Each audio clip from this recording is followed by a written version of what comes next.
সত্যানুসরণ থেকে আজ পড়ছি প্রচার। যা মঙ্গল বলে জানবে, যা সত্য বলে জানবে, মানুষকে বলবার জন্য বুক ফাটো ফাটো হয়ে উঠবে। মানুষ তোমাকে যাই বলুক না কেন, মনে কিছুই হবে না, কিন্তু মানুষকে সত্যমুখী দেখলে আনন্দ হবে, তবেই তাকে প্রচার বলি। তুমি যদি কোনো সত্য জেনে থাকো আর তা যদি মঙ্গলপ্রদ বলে জানো, প্রাণপণে তারই বিষয় বলো এবং সবাইকে জানতে অনুরোধ করো।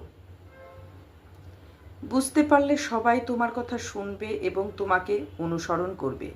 তুমি যদি সত্য দেখে থাকো, বুঝে থাকো, তবে তোমার কায় মনোবাক্যে তা ফুটে বেরুবে। তুমি তাতে হারিয়ে না যাওয়া পর্যন্ত কিছুতেই স্থির থাকতে পারবে না। সূর্যকে কি অন্ধকার ঢেকে রাখতে পারে? তুমি সত্য বা আদর্শে মুগ্ধ থাকো, হৃদয়ে ভাব আপনি উতলে উঠবে, আর সেইভাবে অনুপ্রাণিত হয়ে কত লোকের যে উন্নতি হবে তার কিনারা নেই। বন্দে পুরুষোত্তমম, বন্দে পুরুষোত্তমম, বন্দে পুরুষোত্তমম।